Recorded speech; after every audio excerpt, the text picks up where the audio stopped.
ఫిలిప్పీలకు రాసిన పత్రిక 2వ అధ్యాయం 12-13 వచనాలు మనం చదువుకుందాం. కాగా నా ప్రియులారా, మీరెల్లప్పుడూ విధేయులై ఉన్న ప్రకారము నా ఎదుట ఉన్నప్పుడు మాత్రమే గాక మరి ఎక్కువగా నేను మీతో లేని ఈ కాలమందును భయముతోనూ వణకుతోనూ మీ సొంత రక్షణను కొనసాగించుకొనుడి. ఎందుకనగా మీరు ఇచ్ఛయించుటకును కార్యసిద్ధి కలుగజేసుకుంటకును తన దయా సంకల్పం నెరవేరుటకై మీలో కార్యసిద్ధి కలుగజేయువాడు దేవుడే. ఫిలిప్పీలకు రాసిన పత్రిక 2వ అధ్యాయం 12వ వచనం చివరి లైన్లో ఉంటుంది. భయముతోనూ వణకుతోనూ మీ సొంత రక్షణను కొనసాగించుకొనుడి. భయముతోనూ వణకుతోనూ సొంత రక్షణను కొనసాగించుకొనుడి.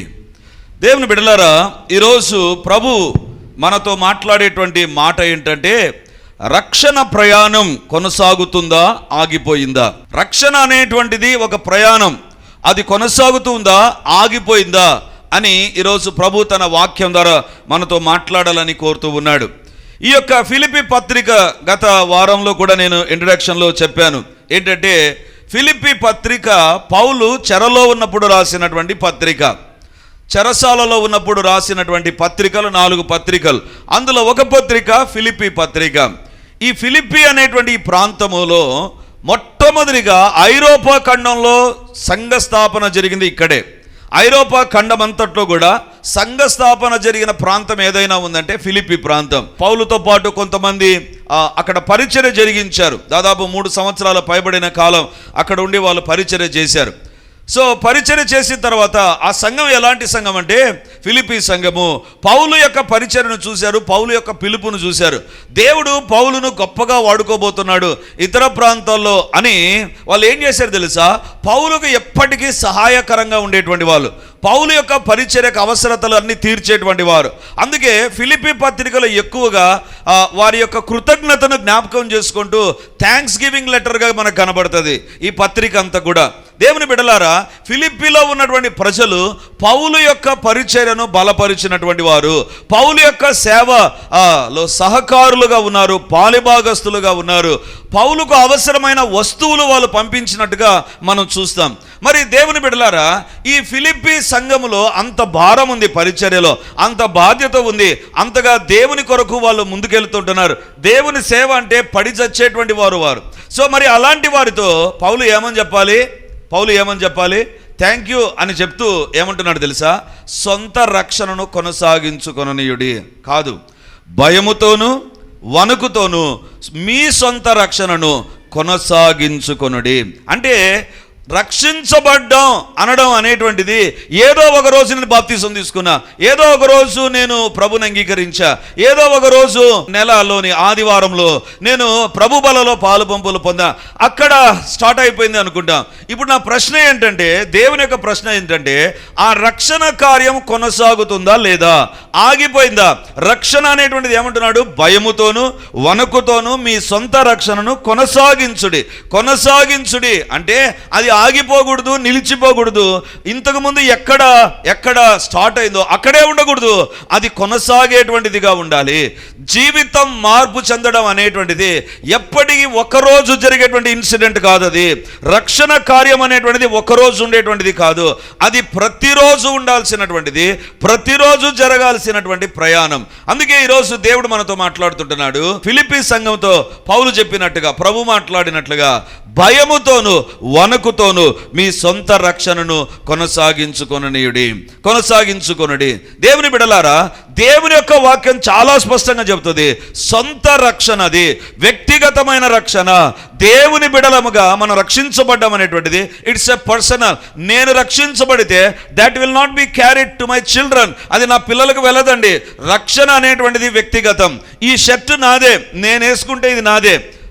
కానీ ఒకవేళ నాకు తెలిసిన వారికి నేను షర్ట్ ఇవ్వచ్చు అండి, వేసుకున్న తర్వాత కానీ వేసుకోక ముందు కానీ. It can be exchanged or it can be changed or it can be owned by some other person. రక్షణ అనేటువంటిది అలా కాదు. నీ రక్షణ నీదే, నా రక్షణ నాదే. నా రక్షణ నా భార్యకు వెళ్ళదు, నా యొక్క పిల్లలకు వెళ్ళదు. నా రక్షణ నాదే, నీ రక్షణ నీదే. దేవునికి స్తోత్రం. మరి అలాంటి రక్షణ కొనసాగుతుందా, ఆగిపోయిందా? దేవుని బిడలారా, చాలా విచిత్రంగా ఉంది కదా. రక్షణ ప్రయాణం కొనసాగుతుందా, ఆగిపోయిందా? మన జీవితాల్లో చాలా సందర్భాల్లో we know how to start but we don't know how to continue and we don't know how to end it. అంటే దేవుని బిడలంగా భక్తి జీవితాన్ని ప్రారంభిస్తాం, దాన్ని కొనసాగిస్తున్నామా, ముగింపు దిశగా దాన్ని తీసుకొని వెళుతుంటున్నామా అనేటువంటి ప్రశ్న మనం ఖచ్చితంగా వేసుకోవాల్సిన వారంగా ఉంటున్నాం. దేవుని బిడలారా, అందుకే మొట్టమొదటి పాయింట్లోకి వస్తాను. What is a salvation? రక్షణ అంటే ఏంటిది, రక్షణ ఎలా కొనసాగించాలి అనేటువంటి ఈ రెండు అంశాలను ఈరోజు ప్రభు మనతో మాట్లాడాలని కోరుతున్నా. What is a salvation? Salvation అంటే, రక్షణ అంటే చాలా సందర్భాల్లో ఏమనుకుంటామంటే ఇది ఒక సంఘానికి కదా, ఈ యొక్క బాక్సింగ్ ఫెలోషిప్స్కి పెట్టినటువంటి పేరు, లోకం పెట్టిన పేరు రక్షణ సంఘాలు. వాళ్ళు ఎక్కువగా రక్షణ గురించి మాట్లాడతారు. దేవుని బిడలారా, రక్షణ అనేటువంటిది ఒక సంఘానికి సంబంధించింది కాదు. బైబిల్లో రాయబడింది మీ సొంత రక్షణ, అది నీ రక్షణగా ఉండాలి. ఏంటి రక్షణ? దేవుని బిడలారా, లాస్ట్ వీక్ మనం చూసాం, ఒక స్టాంపేడ్ జరిగింది. ఏంటంటే ఒకరిపై తొక్కిసలాట జరిగి చాలా మంది చనిపోయారు, లేదా బస్సు ప్రమాదం జరిగింది. ఆ రెండు సంఘటనలు మీరు గమనిస్తే, కాలిపోతున్న బస్సులో కానీ ఆ యొక్క తొక్కిసలాటలో కానీ ప్రజలు ఏమని కేకలేసింటారండి? ఏమని కేకలేసింటారు? రక్షించండి అని కేకలేసింటారా? అంటే రక్షించడం అనేటువంటిది ఏంటి తెలుసా? ఫ్రమ్ ఎ డేంజరస్ సిచ్యువేషన్లోంచి బయటికి రావడమే రక్షణ. ఒక ప్రమాదభరితమైన సిచ్యువేషన్లో నుంచి బయటికి రావడమే రక్షణ. అంటే అది ఏదో నా అచీవ్మెంట్ కాదు. ఒకవేళ ఒక కాలిపోతున్న బస్సులో నేను ఉన్నాను అనుకుందాం, నన్ను రక్షించండి అంటే అర్థం ఏంటంటే నా చేత కాదు, బయటికి రావడం నా చేత కాదు, కాపాడబడ్డం నా చేత కాదు. అప్పుడు నేను అనేటువంటి మాట రక్షించండి, which is not possible by me or through me. నన్ను బట్టి, నా ద్వారా జరిగేటువంటిది కాదు రక్షణ. It has to be done by somebody. ఎవరి ద్వారానో జరగాలి. ప్రభు అంటున్నాడు, వాక్యంలో పౌలు అంటున్నాడు, మీ సొంత రక్షణను మీరు కొనసాగించనీయుడి. అంటే మీరు కూడా పాపం అనే భయంకరమైన ఊబిలో ఉన్నారు, పాపం అనే భయంకరమైన స్థితిగతుల్లో ఉన్నారు. ఒకవేళ మునిగిపోతున్న వ్యక్తులేమో, లేకపోతే ప్రమాదంలో ఉన్నటువంటి వ్యక్తులేమో. పాపం ప్రమాదభరితమైనది. అది ఒక చిన్న అలవాటు కానీ పెద్ద అలవాటు కానీ, ఇట్స్ ఎ డేంజరస్ వర్క్. అది చాలా ప్రమాదభరితమైనటువంటిది. అంటే ఆ వ్యక్తి జీవితంలో అది ముగించేంత వరకు ఆగిపోయినటువంటిది పాపం అండి. అందుకే పాపాన్ని గురించి బైబిల్లో వ్రాయబడింది. ఎఫెసీ 2వ అధ్యాయం చూడాల్సిన పని లేదు. అపరాధముల చేతను పాపముల చేతను చచ్చిన వారై ఉండగా. పాపానికి ఉండేటువంటి స్వభావం ఏంటంటే, అది ఏ పాపమైనా, అది చిన్న పాపం అని మీరు పేరు పెట్టుకోండి, పెద్ద పాపం అని పేరు పెట్టుకోండి, అప్పుడప్పుడు చేసే పాపం అని పేరు పెట్టుకోండి, అలవాటు అని పేరు పెట్టుకోండి, వంశపారంగా వచ్చేటువంటి అనుకోండి, లేకపోతే మీ దగ్గరే ఉండే, whatever the name you are going to give it at, one thing is sure, it is a dangerous one. పాపం అనేటువంటిది చాలా ప్రమాదభరితమైనటువంటిది. దేవుని బిడలారా, అప్పుడు దేవుడు ఏం చేశాడు తెలుసా? మనిషి ఒక డేంజరస్ సిచ్యువేషన్లో ఉండగా, పాపములో ఉండగా, పాపం ప్రభావం వారి పైన కనబడుతుండగా, పాపము యొక్క నష్టం గుండా వారు వెళుతూ ఉండగా, దేవుని యొక్క వాక్యంలో వ్రాయబడింది.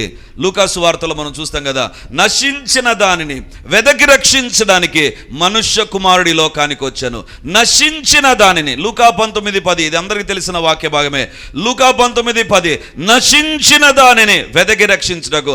ఆ బస్సులో ఉన్నటువంటి ఆ వ్యక్తులు కాలిపోతుండగా, ఆ తొక్కిసలాటలో ఉండేటువంటి మనుషులు చచ్చిపోతుండగా, వాళ్ళు పెట్టిన కేక ఒకటే ఉంటుంది, రక్షించండి. దేవుని బిడలారా, పాపము అంత భయంకరమైనటువంటిది. పాపము అంతగా ఒక వ్యక్తి జీవితాన్ని డిస్టర్బ్ చేసేటువంటిది కాదు, నాశనం చేసేటువంటిది. దేవుడు అంటున్నాడు, అలాంటి వ్యక్తులను ప్రభు రక్షించడానికి వచ్చాడు.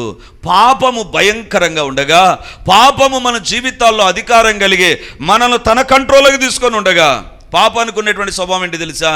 ఒక చిన్న అలవాటుగానో కోరికగానో స్టార్ట్ అవుతుందండి, అంతే. ఒక చిన్న ఫ్రెండ్షిప్ ద్వారా స్టార్ట్ అవుతుంది, ఒక మాట ద్వారా స్టార్ట్ అవుతుంది, ఒక ఇచ్చి పుచ్చుకోవడం ద్వారా స్టార్ట్ అవుతుంది, అంతే. అక్కడి నుంచి దాని పని ప్రారంభిస్తుంది పాపము. ఇక దాని కంట్రోల్లోకి మనం వస్తాం. అంటే పాపము చెప్పినట్టుగా మనం చేస్తాం, పాపము ప్రేరేపించినట్టుగా మనం చేస్తాం. పాపం మనకు ఆ యొక్క ఇన్స్టింక్ట్ అంటారు, అంటే ఆ యొక్క ఉత్ప్రేరకమైనటువంటి ప్రభావాన్ని చూపుతుంది. చెయ్యాలి,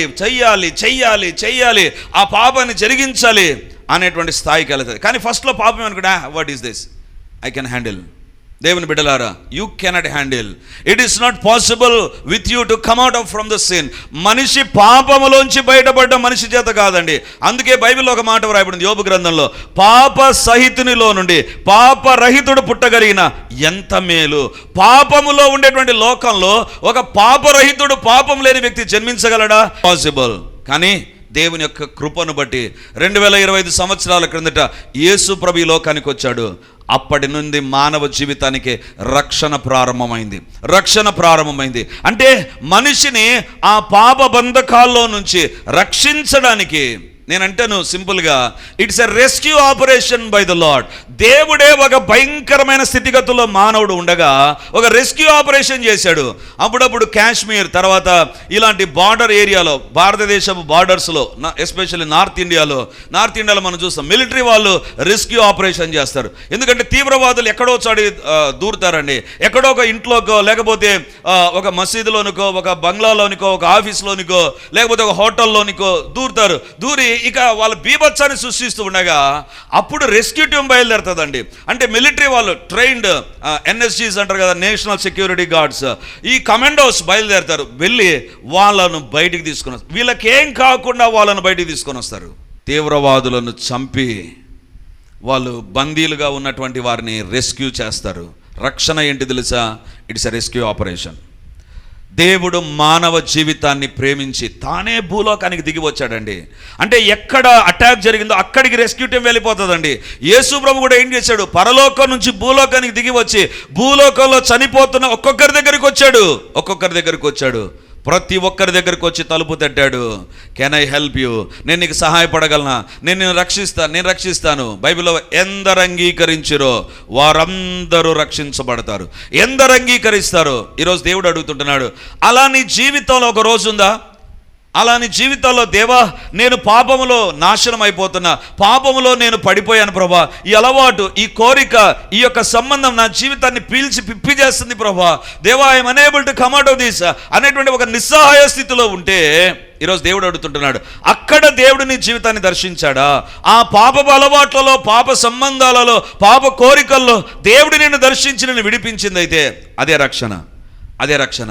పాప బంధకాలలో, పాప స్థితిగతుల్లో, అంటే క్రైస్తవ జీవితం అనేటువంటిది ఏంటి తెలుసా? It's not coming to church, throwing something in offering box, going back and living in a sin and sinful life. క్రైస్తవ జీవితం ఆదివారం చర్చికి వచ్చి ఏదో కానుకల పడేసి వెళ్ళి తిరిగి పాపంలో జీవించేది కాదు క్రైస్తవ జీవితం అనేటువంటిది రక్షించబడే జీవితము. ఒక రెస్క్యూ ఆపరేషన్ జరుగుతుంది. దేవుడే నీ పాప స్థితిగతుల్లోనికి వచ్చి నిన్ను రక్షించాడా? రక్షించిన దినం నీ జీవితంలో ఉందా? అదే రక్షణ దినం, అదే నువ్వు రక్షించబడ్డాం. దేవుని బిడ్డలారా, ఒకవేళ ఇంకా నీ పాపములో, నీ యొక్క పాడు అలవాట్లలో, పాపపు అలవాట్లలో నువ్వు ఉన్నటువంటి వ్యక్తివైతే ఈరోజు నువ్వు రక్షించబడాలి. నీ పాప జీవితంలో నుంచి నువ్వు బయటపడలేవు. నీ చేత కాదు అది, ఎవ్వరి చేత కాదు, ఎవ్వరు చేయలేరు. అది పాపములోంచి బయట తీసుకోవడం ఎవ్వరి చేత కాదు. It is only possible with Jesus. ఎందుకండి నేను ఎప్పుడు గ్రామాల్లో మీటింగ్ వెళ్ళినప్పుడు వాళ్ళకి అర్థం అవడానికి ఎగ్జాంపుల్ చెప్తూ ఉంటాను. If I'm a failure in a mathematics, నాకు మ్యాథమెటిక్స్ రావు అనుకుందాం, నేను ఎవరి దగ్గరికి వెళ్తానంటే నా ఫెయిల్యూర్ని బట్టి మ్యాథమెటిక్స్లో ఎవరైతే సక్సెస్ కలిగి ఉన్నారో ఆ టీచర్ దగ్గరికి వెళ్తాను. ఆ టీచర్ దగ్గరికి వెళ్ళిన తర్వాత మ్యాథ్స్ రాని వాళ్ళకు 10+ వచ్చింది అనుకుందాం, 10కి 10 వచ్చింది అనుకుందాం, ఆ టీచర్ దగ్గరికి వెళ్తాను. లోకంలో ఎవరండి పాపం లేనివారు? ఎవరండి పాపం లేకుండా ఉన్నటువంటి వారు?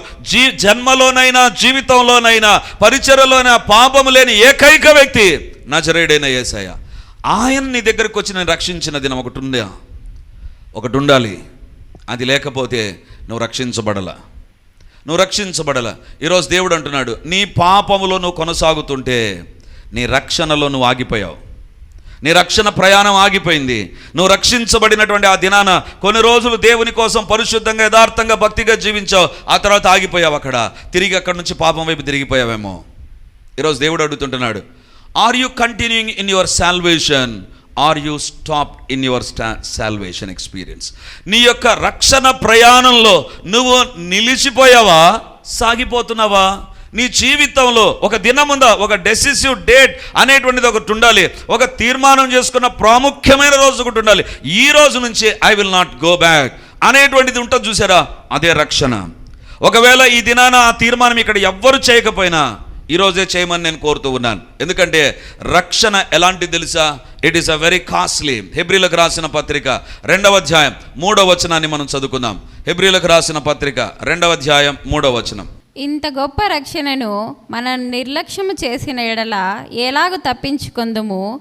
అట్టి రక్షణ ప్రభువు బోధించుట చేత ఆరంభమై దేవుడు తన చిత్తానుసారముగా సూచక క్రియల చేతను మహత్కార్యముల చేతను నానా విధములైన అద్భుతముల చేతను వివిధములైన పరిశుద్ధాత్మ వరములను అనుగ్రహించుట చేతను వారితో కూడా సాక్ష్యమిచ్చుచుండగా వినిన వారి చేత మనకు దృఢపరచబడెను. రక్షణ కార్యం ఎలాంటిది తెలుసా? దేవుడు నిన్ను నీ పాపాన్ని నుంచి రక్షించడం అనేటువంటిది దేవుని యొక్క వాక్యం చెబుతుంది. ఇంత గొప్ప రక్షణ. How great is a salvation. రక్షణ అనేటువంటిది గొప్పది. ఈ లోకంలో ఏదైనా చెప్పు, దానికంటే గొప్పది రక్షణ. ఎందుకంటే డబ్బు కానీ, ఉద్యోగం కానీ, అందచందాలు కానీ, ఐశ్వర్యాలు కానీ, నీ యొక్క బ్యాక్గ్రౌండ్ కానీ, నీ యొక్క నాలెడ్జ్ కానీ, నీకున్నటువంటిది ఏది కూడా పాపం నుంచి విడిపించదు. They cannot do anything. కానీ రక్షణ ప్రభు ద్వారా కలుగుతుంది. ఎందుకు తెలుసా? ఆయన పాపం లేనివాడు కాబట్టి ఆయన నిన్ను రక్షించడానికి సామర్థ్యం కలిగిన దేవుడు. ఈరోజు దేవుడు అడుగుతుంటున్నాడు, రక్షించబడ్డావా? నీ జీవితంలో నిజంగా రక్షించబడ్డావా? ఈ రోజు నుంచి నేను పాపాన్ని చేయనని చెప్పినటువంటి రోజు నీ జీవితంలో ఆ ప్రార్థన లేకపోతే నీలో రక్షణ లేదు. నువ్వు రక్షించబడలా. ఏదో చర్చికి వస్తున్నావు, వెళ్ళిపోతున్నావు, తిరిగి లోకంలో పనులు పాటల్లో బిజీ అయిపోతుంటున్నావు, మళ్ళీ ఆదివారం వస్తున్నావు, మళ్ళీ చర్చిలో కూర్చుంటావు, కొద్దిసేపు నాకు వెళ్ళిపోతావు. ఇది కాదు రక్షణ. రక్షణ అంటే ఏంటి తెలుసా? నీ జీవితంలో ఖచ్చితంగా ఒకరోజు దేవుని దగ్గర, దేవా ఈ పాపిని నన్ను రక్షించు, నన్ను విడిపించు, నన్ను ఈ పాప బంధకాల నుంచి విడిపించు అని దేవుని దగ్గర ప్రార్థన చేసుకొని, దేవునికి నేను అప్పగించుకొని, దేవా నా జీవితంలో ప్రవేశించు అని అడిగేటువంటి ఒక దినం ఉంటే అదే రక్షణ దినం. అది లేదా నీవు ఇంకా రక్షించబడలా. గొప్ప రక్షణ నీ సొంతం కాలేదు. ఒకవేళ అలా చేసావా, అలా చేసి ఉన్నట్లయితే నీ జీవితంలో మారు మనసు పొందిన వ్యక్తిగా బాప్తీసు అనుభవం గుండా వెళ్ళాలి. దేవుని బిడ్డలారా, చాలామంది ఎంతవరకు నడుస్తారు తెలుసా? వాళ్ళ జీవితంలో ఏదో ఒక రోజు ప్రార్థన చేస్తారు ప్రభువు కోసం, దేవా ఈ రోజు నుంచి నేను పరిశుద్ధంగా జీవిస్తా. ఆ తర్వాత ఏం చేస్తారో తెలుసా? బాప్తీసం తీసుకుంటారు. ఆ తర్వాత ఏమవుతుందంటే అక్కడికి ఆగిపోతారు, ఇంకా ముందుకు సాగదు, బండి ఆగిపోతుంది అక్కడ. వాళ్ళే బ్రేక్ వేస్తారు, లేదా సాతానే బ్రేక్ వేస్తాడు. దేవుని బిడ్డలారా, నేను ముందుకు వెళ్ళక ముందు ఒక మాట చెప్తాను.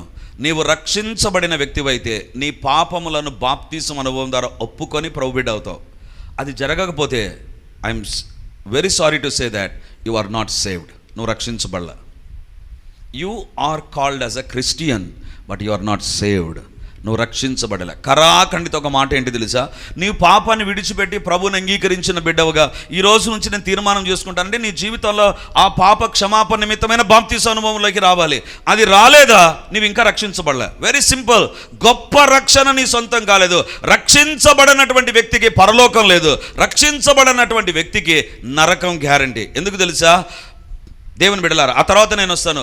రక్షణ అనేటువంటిది నేను ఒక మార్గంలోనికి నడిపిస్తుంది. నీ జీవిత విధానమే మారిపోతుంది. నీ మాట తీరు మారుతుంది, నీ ప్రవర్తన మారుతుంది, నీ చూపులు మారుతాయి, నీ నిర్ణయాలు మారుతాయి, నీ యొక్క ప్రతిదీ కూడా మార్పు చెందుతుంది. దేవుని బిడ్డలారా, రక్షణ గొప్ప రక్షణ. ఎందుకు తెలుసా? It is from Jesus. యేసు ప్రభు తన వెల చెల్లించాడు, తన ప్రాణాన్ని, తన రక్తాన్ని ధారపోసాడు. దేవుని బిడ్డలారా, ఒక మాట చెప్పి మీకు అర్థం కావడానికి ఎగ్జాంపుల్ నేను కోట్ చేశాను. If I'm having a sickness, ఇప్పుడు నాకు జబ్బు వచ్చిందనుకో, I must go to the hospital or I must go to the doctor. వాళ్ళు నన్ను ట్రీట్ చేస్తారు. ట్రీట్ చేసిన తర్వాత నన్ను నేను కాపాడుకోవాలి. ఇంకా డాక్టర్ ట్రీట్ చేశాడు కదా, నా ఇష్టానుసారంగా జీవించడం, మళ్ళీ రోగం వస్తుంది, మళ్ళీ వ్యాధి వస్తుంది, మళ్ళీ జబ్బులు వస్తాయి. కానీ దేవుడు నన్ను తాకిన తర్వాత, దేవుని దగ్గర నా పాపాలు ఒప్పుకున్న తర్వాత దేవుడు ఇంటర్ఫీర్ అయ్యాడు, నిన్ను రక్షించాడు, బాప్తిస్మం గుండా వెళ్ళిపోయావు. అక్కడితో ఆగిపోయినటువంటి జీవితం అయితే ఈరోజు అడుగుతున్నాడు, కొనసాగాలి ఆ జీవితం. అది ఆగిపోవడానికి వీల్లేదు. రక్షణ కార్యం అనేటువంటిది it is compare to the journey. సొంత రక్షణను కొనసాగింపనీయుడి. దేవుని బిడ్డలారా, ఇట్ ఈస్ ఎ జర్నీ. ఒక మార్గంలోనికి నువ్వు ప్రవేశించావు. ఏ మార్గంలోనికి ప్రవేశించావు తెలుసా? బాప్తిస్మం బాప్తీసం తీసుకున్న నీవైనా, బాప్తీసం తీసుకోవడానికి సిద్ధపడేటువంటి నీవైనా, you have entered into a new way. కొత్త మార్గంలోనికి ప్రవేశించావు. అక్కడ ప్రయాణం ప్రారంభం కావాలి. ఏ మార్గం తెలుసు? అది లూకా సువార్త 13వ అధ్యాయం 23వ వచనం, 24వ వచనం. ఒకడు ప్రభువా, రక్షణ పొందువారు కొద్దిమందేనా అని ఆయన అడుగగా, ఆయన వారిని చూచి ఇరుకు ద్వారమున ప్రవేశింప పోరాడుడి, అనేకులు ప్రవేశింపచూతురు గాని వారి వలన కాదని మీతో చెప్పుచున్నాను. చాలు. ఇక్కడ ప్రభు చాలా స్పష్టంగా ఒక మాట అంటాడు. ఒకడు ప్రభువా, రక్షణ పొందువారు కొద్దిమందేనా అని ఆయన అడగా, ఒక ప్రశ్న యేసు ప్రభు దగ్గరకు వచ్చింది. ఏంటి ఆ ప్రశ్న అంటే, రక్షణ పొందువారు కొద్దిమందేనా, రక్షించబడేవారు కొద్దిమందేనా, పాపాలు ఒప్పుకొని విడిచిపెట్టేవారు కొద్దిమందేనా అంటే దేవుడు దానికి ఏమని జవాబిచ్చాడంటే, చూడండి 24వ వచనం, లూకా 13:24. ఆయన వారిని చూచి ఇరుకు ద్వారమున ప్రవేశింప పోరాడుడి, అనేకులు ప్రవేశింప చూతురు కానీ వారి వలన కాదని మీతో చెప్పుచున్నాను. ఎక్కడ ప్రవేశిస్తారంట వాళ్ళు? రక్షించబడిన వారు ఎక్కడికి ప్రవేశిస్తారంట? ఇరుకు ద్వారంలోకి ప్రవేశిస్తారంట. అక్కడ నుంచి ఒక మార్గం ఉంది, అక్కడ నుంచి ఒక మార్గం ఉంది, అదే రక్షణ మార్గం. దేవుని బిడ్డలారా, ఈరోజు దేవుడు మనతో మాట్లాడుతున్నటువంటి మాట ఏంటంటే, మీ రక్షణ అనేటువంటిది ఆ మార్గంలో. ఏ మార్గం అది? ఇరుకైన మార్గంలో, ఇరుకైన ద్వారం, ఇరుకైన మార్గంలో అది ప్రారంభమైంది. ఇప్పుడు ఆగిపోయిందా లేదా కొనసాగుతూ ఉందా? కొనసాగుతూ ఉందా? దేవుని బిడ్డలారా, బైబిల్లో వ్రాయబడింది, అనేకులు ప్రవేశింప చూస్తారంట. అంటే అందరూ వింటారు, రక్షించబడాలి, పాపని అందరూ వింటారు, కానీ దాంట్లో ప్రవేశించేవారు కొద్దిమంది. దాన్ని ప్రవేశించేవారు అందరూ ప్రయాసపడతారంట రక్షించబడాలని. దేవుని బిడ్డలారా, అంత సులువుగా సాతాను నిన్ను రక్షణలోనికి నడిపించాడు. ఎందుకు తెలుసా? సాతానుకు అవసరమైనటువంటిది నీ ఆత్మ. తాను ఎట్లా నరకంలో ఉన్నాడు, నిన్ను నరకంలోకి తీసుకుపోవాలి, నీ ఆత్మను నరకంలోనికి తీసుకొని వెళ్ళాలి. దేవుని బిడ్డలారా, ఈరోజు దేవుడు మనతో మాట్లాడుతున్న మాట ఏంటంటే, మన జీవితంలో ప్రభువును రక్షకునిగా అంగీకరించి పాపాన్ని విడిచిపెట్టినటువంటి ఒక దినం ఉంటే అది రక్షించబడ్డావు. నువ్వు నీ పాపాన్ని విడిచిపెట్టి దేవుని దగ్గర ప్రభు బిడ్డగా మారి బాప్తీసం అనుభవకుండా వెళ్ళాలి. రెండవదిగా, ఆ మార్గంలో నీ ప్రయాణం కొనసాగుతూ ఉండాలి. It should not be stopped by any means. దేని ద్వారా కూడా అది ఆగిపోవడానికి వీల్లేదు. ఏమండి, రక్షించబడిన వ్యక్తి ఏం చేయాలి? ప్రతిరోజు ప్రభు వాక్యాన్ని చదివి ప్రార్థన చేసుకొని ప్రభు కోరుకున్న పరిశుద్ధమైన జీవితాన్ని ఇంటిలోనైనా, ఉద్యోగంలోనైనా, చదువులోనైనా, వ్యాపారంలోనైనా కొనసాగించాలి. ఆ మార్గంలోనే కొనసాగించాలి. ఇంతకుముందు మోసం చేసే వ్యక్తివి, ఇంతకుముందు ఇతరులకు నష్టాన్ని కలుగజేసే వ్యక్తివి, ఇంతకుముందు ప్రతిదానికి అబద్ధాలు చెప్పే వ్యక్తివి, ఇంతకుముందు ప్రతిదానికి మోసం చేసే వ్యక్తివి, ఇంతకుముందు ప్రతిదానికి ఇంకొకరి మీద చాడీలు చెప్పే వ్యక్తివి, ఇంకా నీ జీవితంలో అదే ఉంటే నీ రక్షణ మార్గంలో నువ్వు కొనసాగలే. ఆగిపోయావు. దేవుని బిడ్డలారా, ఈరోజు దేవుడు అంటున్నాడు, ప్రభువా, ఎంతమంది రక్షించబడతారు? కొద్దిమందేనా? కొద్దిమందే. ఎందుకు తెలుసా? రక్షణ అనుభవంలోనికి వస్తారు, ఆ మార్గంలో కొనసాగరు. రక్షించబడతారు. అవును, నేను బాప్తీసం తీసుకోవాలి, అమ్మో పరలోకానికి పోగనేమో, కాబట్టి బాప్తీసం అయిపోయింది, బాప్తీసం తీసుకుంటారు, ఇంకా ఆగిపోతుంది. నీ జీవితం అలా ఆగిపోకూడదు, అలా ఆగిపోవడానికి వీల్లేదు. దేవుని బిడ్డలారా, నీ సొంత రక్షణ అది కొనసాగించాలి. ఆ రక్షణ నువ్వు అంటే బాప్తీసం అనుభవకుండా వెళ్ళి, పాపాలు ఒప్పుకొని బాప్తీసం అనుభవకుండా వెళ్ళి దేవుని బిడ్డగా నువ్వు తీర్మానం చేసుకున్న తర్వాత అక్కడికి ఆగిపోతే పరలోకానికి వెళ్ళవు. కొనసాగాలి, నీ సొంత రక్షణ కొనసాగాలి. నువ్వు దేవుని బిడ్డగా నీ రక్షణ కొనసాగించాలి. ఈరోజు దేవుడు అంటున్నాడు, ఇరుకు మార్గమున ప్రవేశించుడి. ఈ వాక్య వెలుగులో మనల్ని మనం పరీక్షించుకోండి. ప్రభు సన్నిధానంలో మనం ప్రార్థన చేద్దాం. I worked for my job, I work for my family. నేను నీ కోసం జీవించలేదు ప్రభువా. ఈరోజు ఒక తీర్మానం నువ్వు చేసుకోగలిగితే, నేను ఎవరిని చేతులు ఎత్తమని ఏది చేయమని చెప్పను. దేవునితో ఈరోజు మాట్లాడు. నీ పాపాన్ని ఒప్పుకున్నటువంటి ఒక దినం, విడిచిపెట్టినటువంటి ఒక దినం లేకపోతే ఇప్పుడే నీ హృదయాంతరంలో ఉండే ఒక ప్రార్థన చెయ్యి. ప్రభువా, ఎన్నో మార్లు వాక్యం వింటున్నా, నా సొంత రక్షణ విషయంలో నేను ఆలోచించలేదు, మన్నించండి. నీ శిలువ రక్తముతో నన్ను కడుగు. నా పాపాలను నేను ఒప్పుకోలేదు ప్రభువా. ఖచ్చితంగా నీ దగ్గర ప్రార్థన చేసిన దినం ఒకటి లేదు నాయనా. విడిచిపెడతాను, ఇక మీదట నుండి దేవా నీ కోసం జీవిస్తాననే ఆ రోజు అలాంటి ప్రార్థన నా జీవితం లేదు అనుకుంటే, ఈరోజే ఇక్కడే కాదు, ఇంటికి వెళ్ళిన తర్వాత కూడా ప్రార్థన చేయి.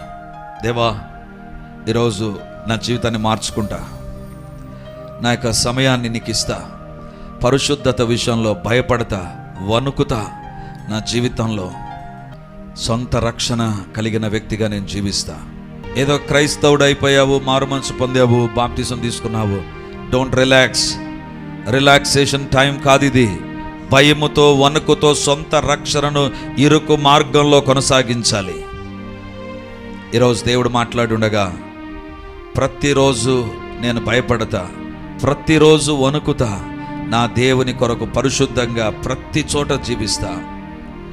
ఒకవేళ నన్ను నిందించిన, హేళన చేసిన, అవమానపరిచిన, అర్థం చేసుకోలే, పర్వాలేదు. సొంత రక్షణ కొనసాగాలి అంటే భయము, వణుకు అవసరం.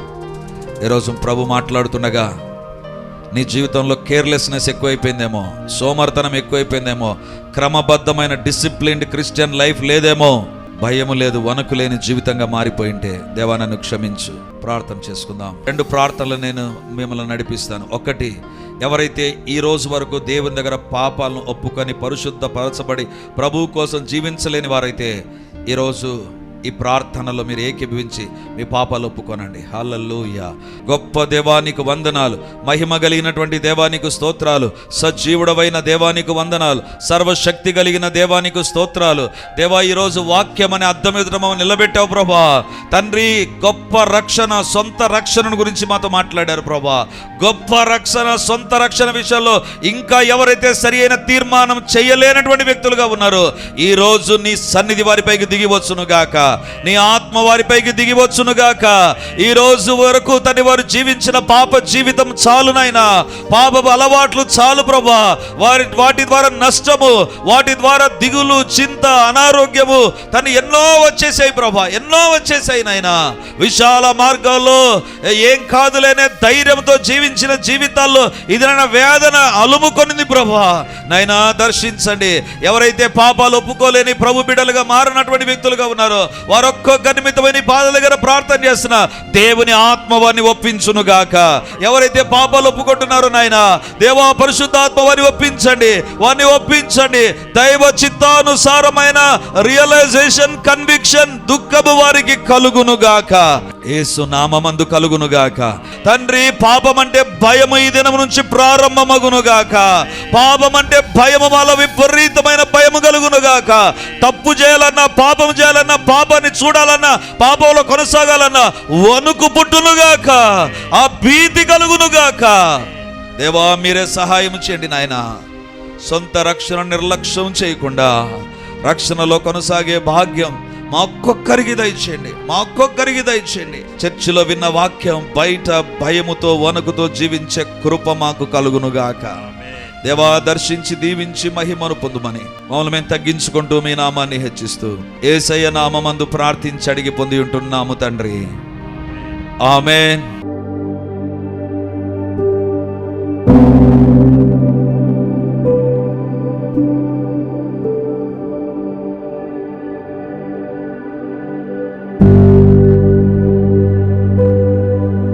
Praise the lord.